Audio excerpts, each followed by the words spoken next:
Olá, sejam todos bem-vindos ao 3,5, o podcast para quem gosta de carros, da Fiat. O meu nome é Jacó Paz, eu sou editor de livros e fanboy da Fiat. Por aqui vamos conversar semana sim, semana não, sobre as novidades da marca, dicas de manutenção, segredos, histórias, além da cultura do carro italiano, na qual estão inseridos os modelos da Fiat, mas também de suas outras marcas. No programa de hoje, vamos falar sobre os carros elétricos que a Fiat Chrysler tem no radar.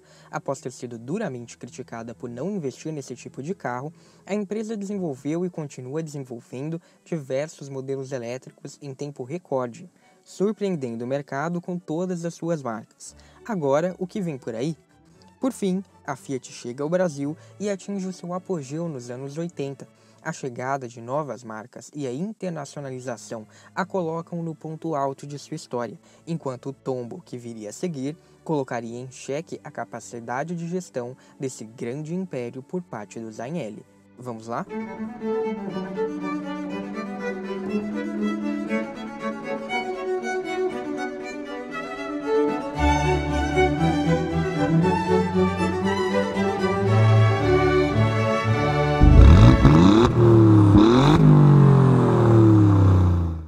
Antes de começar este episódio, eu quero saber se você já assinou ou seguiu o 3,5 no app que usa para escutar podcasts. Se estiver no Spotify, é só pesquisar por 3,5 e clicar em seguir. Se estiver usando o Google Podcasts, é só ir até a página do podcast e clicar em inscrever-se. Já se você estiver no Apple Podcasts, clique em assinar. Para conferir mais opções, visite a página anchor.fm/3,5 podcast. E para conferir as novidades do dia a dia, fotos de carros da Fiat e posts especiais, você tem que seguir o 3,5 nas redes sociais, @3,5 podcast no Facebook e no Instagram. Você também me encontra no Twitter, @jacopaz. Além disso, para conteúdo extra e todos os links para as referências deste episódio, acesse bit.ly/3,5 podcast. E eu também quero repercutir aqui um pouquinho do último episódio, cuidados ao comprar um Argo. O Denis Emílio me mandou uma mensagem no Facebook, fiquei muito feliz. Ele disse: seu podcast sobre o Argo me convenceu a comprar o carro, por isso sou grato a você. Ele também falou sobre a necessidade, a importância do controle de estabilidade, que o Argo Tracking que ele queria não tem, e que agora com a linha 2021 ele vai poder comprar aí o Argo Tracking que ele queria com esse equipamento. Muito obrigado, Denis, fiquei muito feliz com a sua mensagem. E no grupo Fiat Argo e Cronos no Facebook, eu perguntei se você tivesse a chance, na hora de estar comprando o Argo, de mandar uma mensagem do seu eu do futuro, o que você mandaria? E a maioria do pessoal falou muito bem do carro. O Sérgio Estamparo, o Felipe Florencio falaram: olha, eu diria, pode comprar. O Argo Bahia falou: pega o S-Design, é o que ele diria. O Leonardo Muniz disse: ótima compra. O Lucas Martins falou: compra o 1.3, a diferença provavelmente vale a pena. A única coisa assim que eu vi lá, crítica mesmo, foi de tomar cuidado porque o carro seria muito baixo, tá? Mas realmente a reputação do Argo é muito boa. Se vocês derem uma olhada, eu vou deixar lá na página do episódio no Medium o link do longa duração do Argo na revista 4 Rodas, que é aquela seção que eles compram um carro e ficam com ele durante 60 mil quilômetros. Então dá para avaliar bastante sobre como é o desempenho do carro no dia a dia. E complementando, eu citei aí do Argo 2021, a nova linha chegou com uma boa simplificação dos pacotes opcionais. Não muda muita coisa para a versão de entrada, para o design principalmente, A gente tem aí o novo logo, Fiat Flag. Na versão 1.0, a única novidade são as novas calotas, que mesmo assim já eram usadas no S-Design 1.0, mas com acabamento escurecido. E ela mantém aí uma lista de equipamentos bem contida para ter o preço de R$ 53.990, o que é aí um aumento de mais ou menos R$ 2.000 em relação ao Argo anterior. As versões Drive ficaram mais completas, mas elas não ganharam equipamentos de segurança de série. né? O que elas ganharam principalmente foi a Central e o Connect, que também ganhou o novo logo da marca e finalmente passa a ser item de série em todas as versões, então, a partir da Drive 1.0. A 1.3 também ganhou retrovisores elétricos, vidros traseiros elétricos e sensor de estacionamento de série, que são opcionais no Drive 1.0 dentro do kit Plus. Agora, quase todos os opcionais ficam concentrados no kit S-Design, que já trazia o acabamento escurecido e ar-condicionado digital. Mas agora também tem como novidade a chave presencial e os controles de tração e estabilidade, além de Hill Holder. O Start Stop, infelizmente, deixou de ser oferecido e as versões Tracking por R$ 64.990 ou R$ 69.990, a 1.3 e a 1.8, elas ganharam também novos adesivos. E todos os nomes de versões agora vão ser exibidos sempre numa plaqueta no porta-malas e não mais no paralamas. A oferta de equipamentos de segurança melhorou a partir da Tracking, mas só um pouquinho, porque apenas o HGT pode receber airbags laterais como opcional. Mas, a partir da Tracking 1.3, agora tem controle de tração e de estabilidade e Hill Holder de série. Além do Start-Stop, também deixaram a linha Argo, a versão Precision e a câmera de ré nas versões Drive. Infelizmente, né, com a ausência da versão Precision, a gente não tem mais uma versão topo de linha sem caracterização. Ou você escolhe o esportivado, que é o HGT, ou você escolhe o aventureiro, que é o Tracking. E o Argo continua, né, com isso tudo, oferecendo de série apenas o básico em termos de segurança.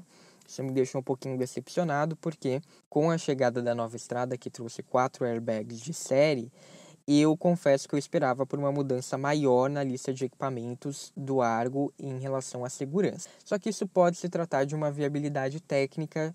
O banco do Argo equipado com airbags laterais são diferentes, então provavelmente eles exigem aí uma logística diferente e por isso não estão sendo oferecidos em um maior número de versões. A estrada ela já foi pensada com isso, então era parte do projeto, provavelmente ficaria mais fácil. Mas ainda assim o Argo ficou mais competitivo, essa simplificação dos opcionais é boa, eu acho que com isso ele tende a garantir aí uma consolidação do modelo no top 3 do segmento. Vamos ver, porque eu acho que com o facelift do ano que vem, daí sim ele pode querer brigar pela liderança do segmento. Se você está pensando em comprar um Fiat 500e, espero que não chegue a fechar negócio, pois cada vez que vendo um, perco $14.000.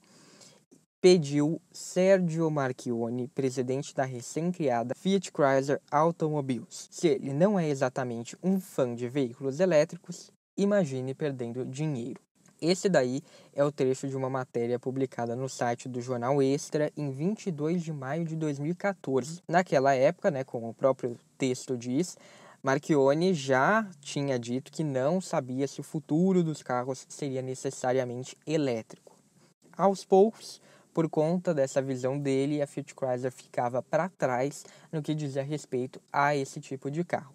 Marchionne poderia ou não estar certo, afinal, a eficiência de um carro elétrico é muito mais complicada de se calcular quando você pensa no impacto ambiental que ele gera desde a produção até o seu fim de vida. Então, dependendo da matriz energética de um país, por exemplo, o carro elétrico pode não ser a melhor solução. Mas o que aconteceu? A sociedade pulou esse debate e imediatamente foi para a conclusão de que o carro elétrico é sim a salvação do mundo automobilístico. E eu não estou aqui falando isso como uma crítica aos carros elétricos, mas eu acho que a questão mereceria ter sido melhor discutida.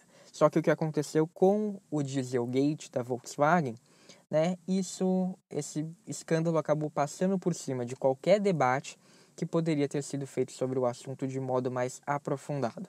E hoje o carro elétrico já não é mais coisa do futuro, pelo menos não em outros países, especialmente na Europa. Diante disso, é fato que a Fiat ficou sim para trás, porque o CEO dela, como a gente viu, pensava em outros tipos de tecnologia que poderiam ser desenvolvidas com o propósito de limpar as emissões da indústria, da qual a Fiat fazia parte. Enquanto todas as grandes marcas começaram ali a ter pelo menos um carro elétrico ou híbrido, a FCA dizia que a tecnologia era muito cara e que não compensava os custos de desenvolvimento.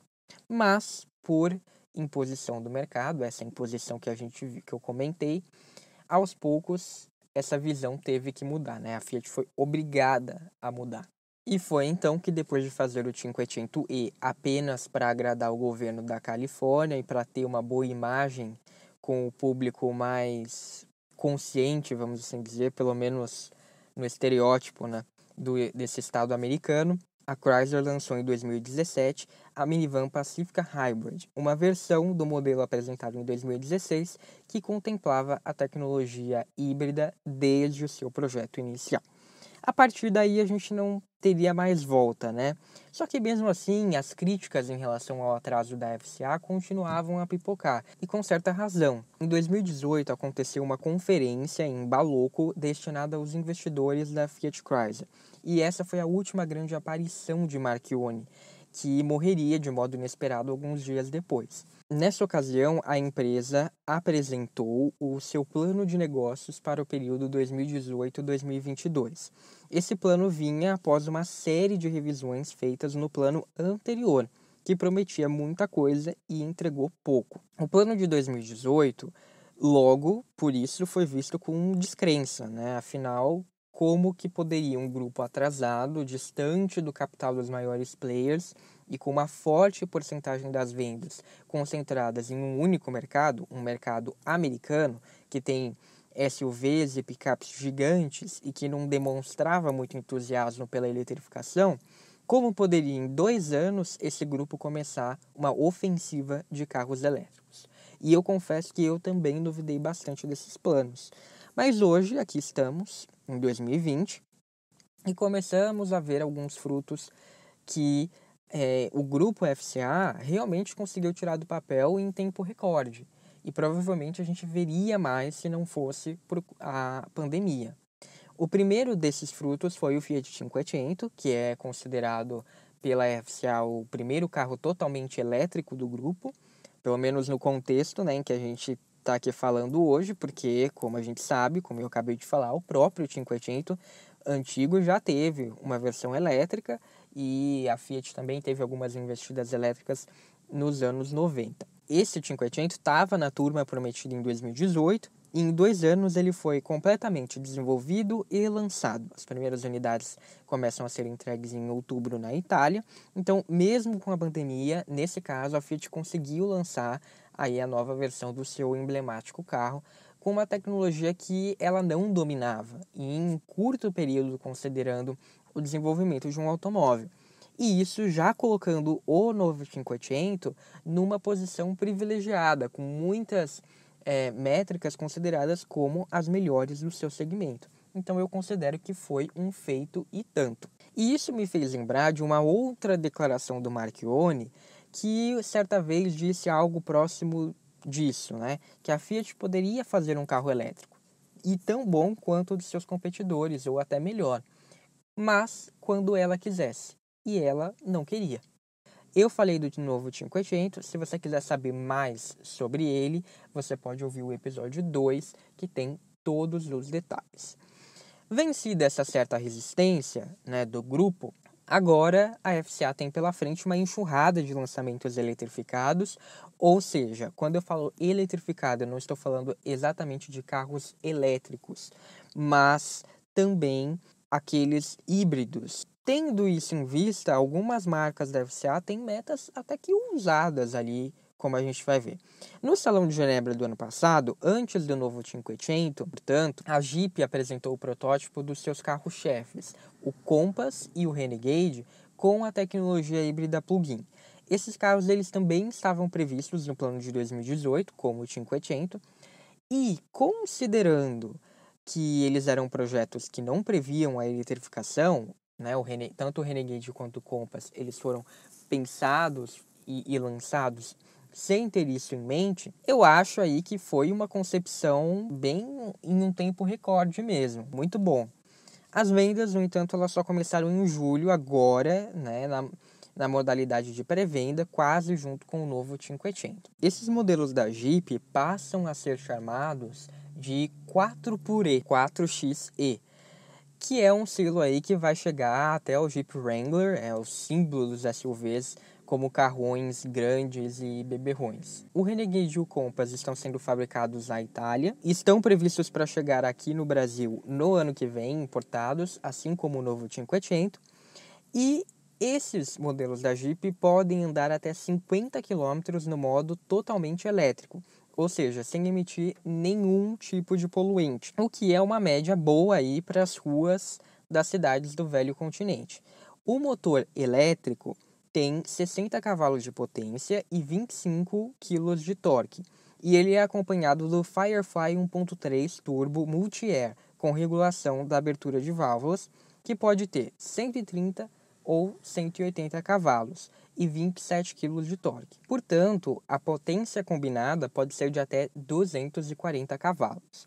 E há ainda um terceiro motor que fica acoplado ao motor a combustão e serve como um gerador de energia, basicamente. A bateria de íons de lítio fica alojada no assoalho do carro, no centro do veículo, e são 3 modos de condução: o híbrido, o elétrico e o e-save. Esse último, ele guarda energia para o funcionamento elétrico, utilizando aí, portanto, apenas o motor a combustão para mover o veículo. O motorista pode escolher livremente entre esses modos, desde que haja carga suficiente para usar o motor elétrico, é claro. E eles contam também com frenagem regenerativa, que usa a desaceleração para guardar energia em todos os modos. O 4x4 também se aproveita do motor elétrico, uma vez que o torque é maior do que o motor a combustão e pode ser jogado inteiramente para as rodas traseiras, onde fica o motor. No plano de 2018, a Jeep previa a ascensão do SUV urbano, ou seja, aquele que traz alguma vantagem na tração em relação ao carro convencional, mas que está distante da capacidade de um SUV e bem longe do poder total de um off-road como o Wrangler. É um carro capaz de atender uma família e com um modo de guiar que dê certo comando, né? uma impressão de comando das ruas, mas que mantém a dirigibilidade de um carro de passeio e os seus custos de manutenção mais acessíveis.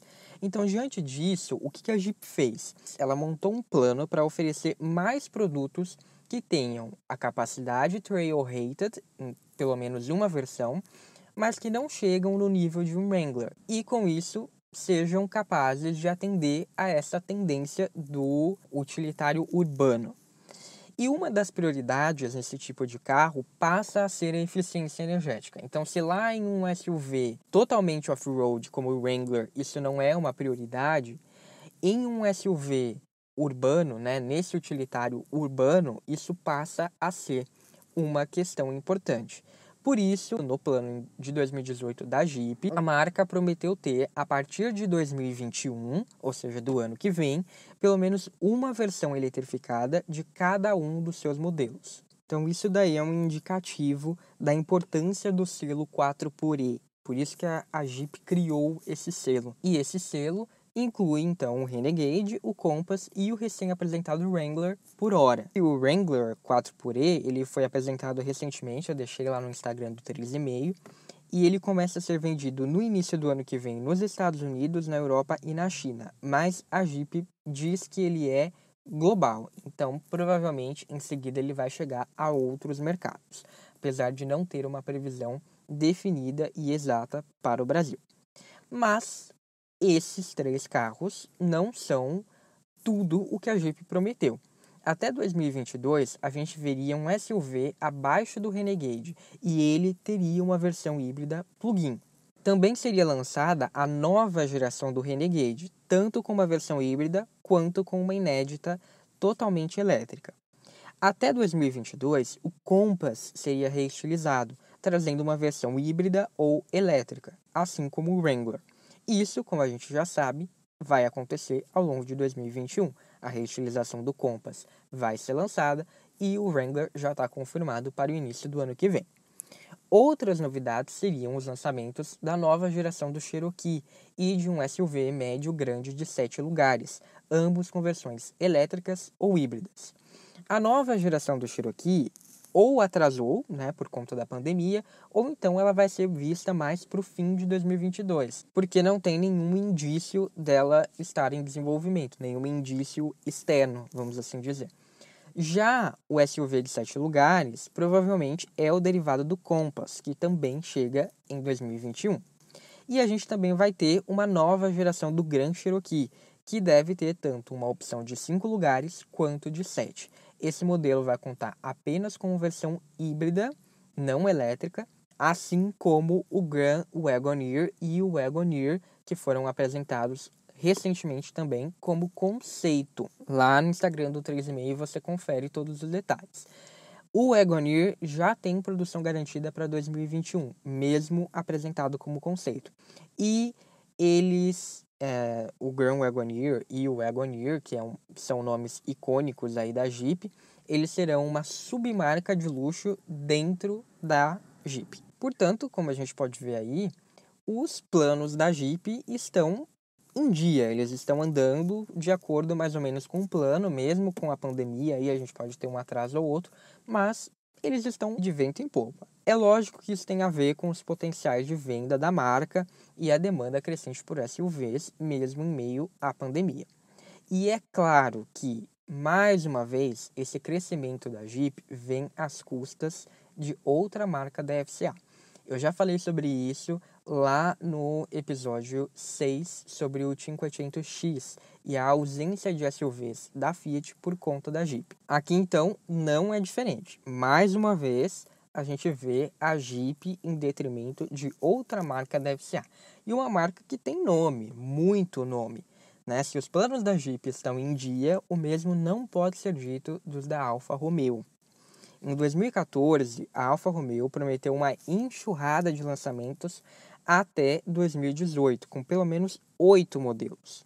Mas a gente chegou a 2018 com o seguinte cenário. A gente tinha o Mito, um hatch compacto feito na plataforma do Punto, prestes a sair de linha, o Giulietta, um hatch médio, já cansado em 2018, tá? O 4C, com vendas pouco expressivas por conta do segmento em que ele atuava, e o Giulia e o Stelvio, que tinham sido lançados há pouco tempo como suprassumos, só que logo eles passaram a ter problemas por não terem irmãos mais competitivos que continuassem aí o crescimento da Alfa Romeo. Para 2022, nessa conferência de 2018, o que a Alfa Romeo prometeu? Ela disse que iria sanar esses problemas e introduzir com cuidado a questão da eletrificação, porque ela tinha sempre que primar pelo DNA italiano, ligado ao belo design, mas também à performance emocionante. Então, tudo era tratado com muito cuidado nesse sentido, para não atrapalhar essa questão do desempenho, da performance e também dessa relação com o carro. Tanto é que, em termos de autonomia, a Alfa Romeo não teria coisas muito avançadas. Ela ainda teria esse foco na questão de dirigir, do prazer de dirigir. A Alfa se comprometeu, então, a ter tecnologias avançadas nos seus motores, distribuição de peso perfeita, 50-50, números impressionantes e tudo sem esquecer desse estilo único da sua italianidade. Até 2022, a marca contaria com a seguinte gama. Um hatch médio, no caso, seria o Giulietta, que hoje, como eu falei, continua cansado e enfrenta rumores de ser descontinuado sem ter um substituto à vista, apesar de a marca ter prometido lá em 2018 uma atualização para esse hatch, não seria uma nova geração, mas seria uma atualização bem pesada. Seria tão pesado que ele ganharia também uma versão híbrida. Isso não aconteceu até agora. Então, além do Giulietta, um SUV compacto que até foi apresentado como conceito em 2019 no Salão de Genebra, o Tonale. Esse carro, ele seria híbrido e ele tem um design lindíssimo. Eu já publiquei alguma coisa sobre ele lá no Instagram do 3,5 e no Facebook. Só que o que acontece? Ele está muito atrelado à chegada da PSA para poder sair do papel. Então, a gente não tem nada muito concreto sobre ele, a não ser a apresentação do conceito. E o Giulia e o Stelvio representam no segmento de carros médios, mas eles seriam reestilizados e conversão híbrida, tá? Isso até 2022, gente. E além de tudo isso, a gente teria novos super esportivos que iriam se aproveitar da eletrificação de algum modo. Por quê? Essa gama teria 3 tipos de tecnologias eletrificadoras. A híbrida, que a princípio seria uma espécie de híbrido leve, como a gente já viu no Fiat 500 antigo e no Fiat Panda. O que é essa tecnologia? Ele tem ali um alternador que gera energia para aliviar o motor a combustão. Então, não é possível dirigir o carro em modo elétrico. Esse alternador ele ajuda mais a dar partida, a manter equipamentos funcionando. Ele não é utilizado necessariamente para mover o carro. Além dessa tecnologia, a Alfa Romeo teria o e-Booster, que seria utilizar um motor elétrico para meio que turbinar a performance do motor a combustão. Seria uma espécie de turbo, mas no lugar do turbo seria um motor elétrico. E a gente teria o híbrido plug-in, que funcionaria basicamente do mesmo modo do sistema 4xE da Jeep. Mas o que mais prometia mesmo era a questão dos novos superesportivos, que seriam 2 retornos mais do que esperados. O do GTV, que é um coupé com distribuição 50-50, ele teria mais de 600 cavalos, graças a esse e-Boost, e tração integral e 4 lugares. E o 8C, que é o mítico super esportivo da Alfa, agora voltaria com chassi de fibra de carbono, motor eletrificado, mais de 700 cavalos de potência conjunta e de 0 a 100 em menos de 3 segundos. Essa descrição do 8C me lembra, na verdade, bastante outro carro que saiu do papel, que é o novo Maserati MC20. Mas disso aí a gente fala já já. Voltemos à Alfa, que na verdade não tem nada de concreto no radar se a gente for parar para ver, tá? Nenhuma das novidades parece que saiu do papel até agora ou está perto de sair. Algumas inclusive foram canceladas, não oficialmente, porque o CEO da FCA, o Mike Manley, ele disse que a Alfa iria focar em entregar os SUVs prometidos, porque é aí que ela pode ter rentabilidade.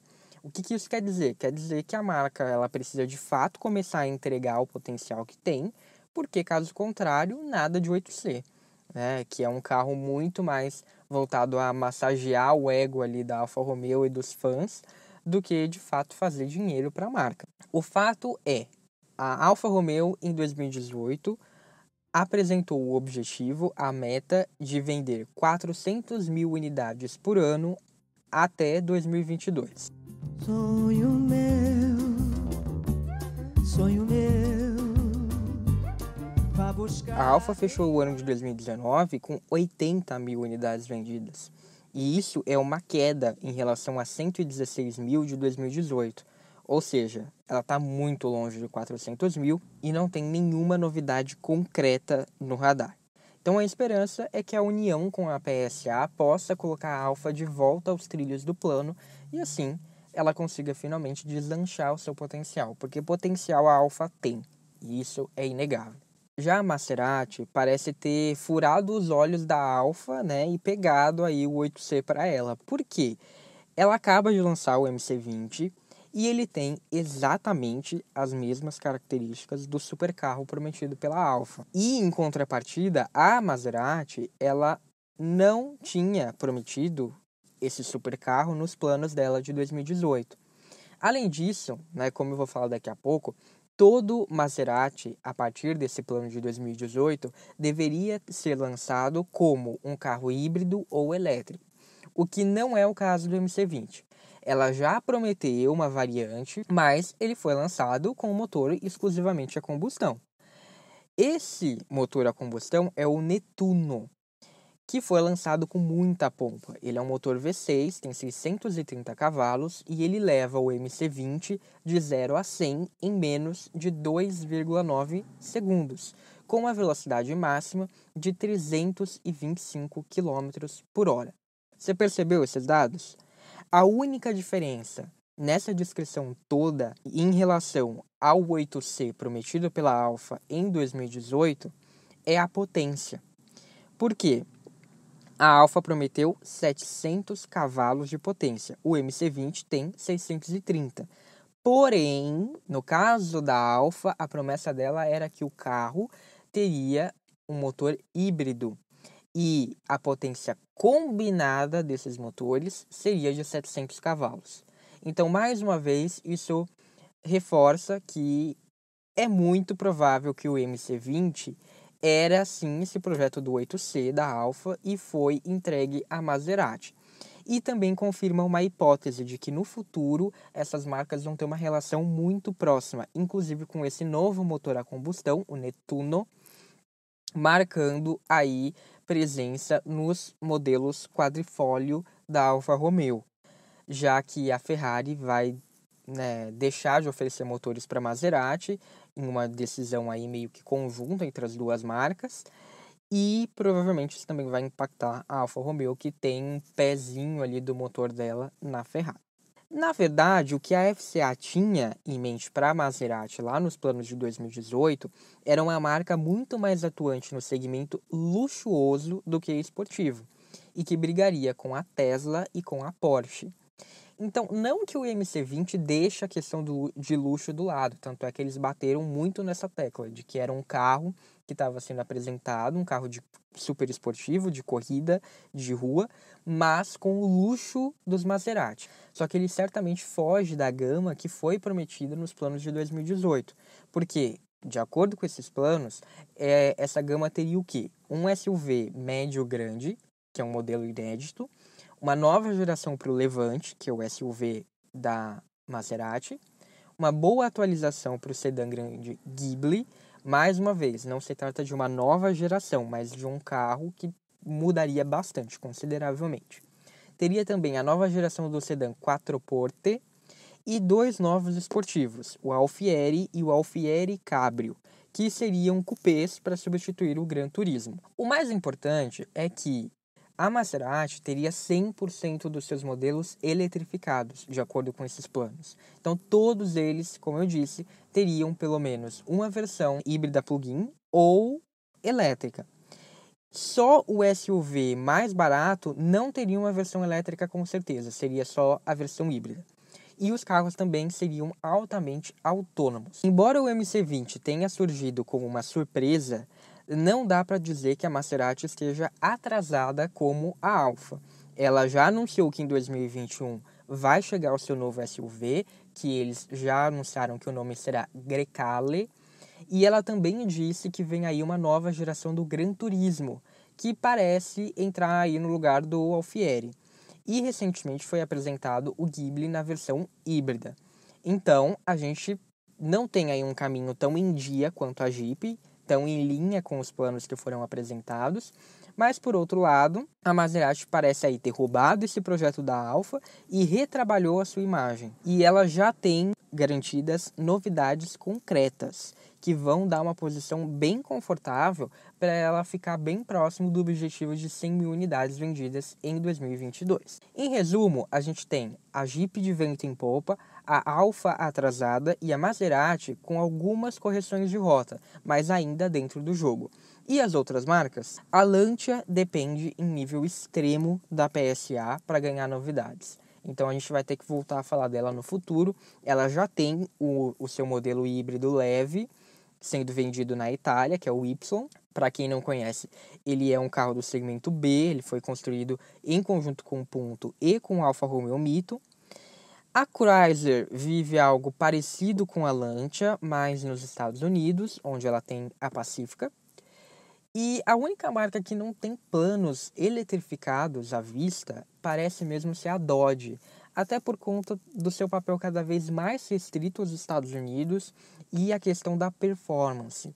Então a eletrificação ela não parece ser um motivo para se preocupar, porque os Estados Unidos não estão impondo carros elétricos como a Europa está, e por conta da performance. Então, tá tudo certo. Mas até a RAM, gente, deve ganhar pelo menos um modelo eletrificado no futuro. Só que isso vai ser assunto para o próximo episódio, tá? E eu falei de todas essas, e a Fiat? A Fiat também vai ser assunto do próximo episódio. Essas marcas, RAM e Fiat, elas estão muito mais ligadas do que você pensa. E é o que a gente vai ver no próximo episódio.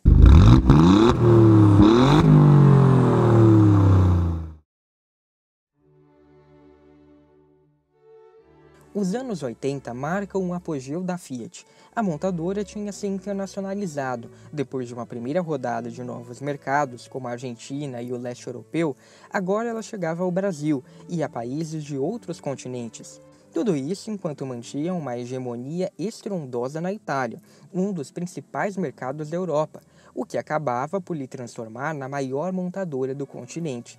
A expansão, como a gente viu, também se traduziu em novas marcas, que consolidaram a empresa como um grupo tão forte e imponente como hoje poderia ser considerado o grupo Volkswagen. Em 1976, a Fiat desembarca no Brasil, trazendo consigo o seu DNA italiano de provocação e inovação, a começar pela própria localização da fábrica. Em um acordo assinado em 1974, o próprio Gianni Agnelli veio a Minas Gerais para dar o pontapé inicial daquilo que se tornaria a maior unidade do grupo em todo o mundo, e a maior fábrica de automóveis da América Latina. Curiosamente, ela não estava no eixo Rio-São Paulo, o que a princípio poderia ser preocupante, mas com o tempo se tornou um dos motivos vencedores da Fiat no Brasil. Isso fez com que a marca angariasse novos fornecedores e os instalasse na região da planta, não só tornando o processo mais eficaz, como empregando gente do entorno, com vontade de trabalhar e forte identificação com a empresa. Até hoje, há funcionários da época da implantação da unidade trabalhando nela, que viram muitas coisas mudarem, mas o carinho pela empresa se manter inabalado. O pessoal motivado e altamente apaixonado pelo que faz, logo se mostra algo além do slogan, e a Fiat reproduz no Brasil a identificação já existente na Itália e, em menor nível, na Argentina. É inegável que esse é um dos motivos de sucesso da marca em nosso país. De Betim saiu o Fiat 147, que já estreou ganhando o prêmio Carro do Ano da revista Auto Esporte. Depois veio a versão movida a álcool, o primeiro carro do tipo em todo o mundo. Até hoje a empresa se destaca por coisas como essas, pela ousadia e pela sagacidade que incomoda as concorrentes. Na Europa, a Fiat fazia o mesmo ao renovar a sua gama e ao construir um grupo fortalecido. Hoje, pensar na Fiat em termos de marcas separadas é uma espécie de anacronismo. Isso porque a empresa de Turim pode ser a marca de compactos, mas também passou a ser sinônimo da casa para as marcas italianas de maior prestígio da história. Isso lhe rendeu a atenção das rivais, pois oferecia a oportunidade de criar sinergias profundas em uma lógica de grupo capaz de render economias em grande escala. A apresentação de carros icônicos como o Panda, o Uno e mais tarde o Tipo representa esse novo mundo de possibilidades. Os compactos logo se tornariam referência, seja pelo projeto impecável de Giorgetto Giugiaro, seja pela versatilidade ou pela democratização de tecnologia. Não à toa, são modelos que ganharam inúmeros prêmios e, seja na Europa ou no Brasil, permanecem na ativa de alguma maneira até hoje. Um dos motivos foi a introdução de uma nova família de motores, Fire, que representa a gênese de uma nova abordagem que seria pensada nos anos 80, ganharia a rua nos anos 90 e se permaneceria relevante nos anos 2000. Nós ainda temos carros com motores Fire sendo produzidos, especialmente no Brasil. Isso porque esses motores tinham um alto grau de modernidade, que entregava desempenho notável e baixo consumo, além de serem os primeiros construídos de maneira totalmente robotizada. Aliás, o nome vem daí, Fully Integrated Robotized Engine, ou motor totalmente integrado e robotizado. Esse motor foi instalado pela primeira vez no Auto Bianchi Y10 e depois no Fiat Uno e no Fiat Panda. Assim começa a era dos projetos modulares, que reduzem custos, maximizam os lucros e otimizam o tempo. Os carros do grupo Fiat começaram a compartilhar os mesmos motores, plataformas e componentes. Isso, aliado às novas fábricas em todo o mundo, daria à Fiat uma projeção global. Um ponto elevado na história da empresa, do qual o tombo que viria a seguir colocaria em xeque a capacidade de gestão da família Agnelli sobre um império tão grande, prestes a se esvair e a perder o seu DNA em um casamento instável com a GM, que tinha tudo para ser a nova grande cartada da empresa, mas se tornou um pesadelo que arrastaria para a sua pior crise. É isso. Este foi o episódio de hoje. Muito obrigado a você que me escutou até o final. Eu espero que você tenha gostado do que ouviu. E se sim, que você compartilhe com um amigo que gosta ou tem carros da Fiat. Assim, você ajuda o 3,5 a crescer. Um abraço e até a próxima ou no @3,5 podcast nas redes sociais.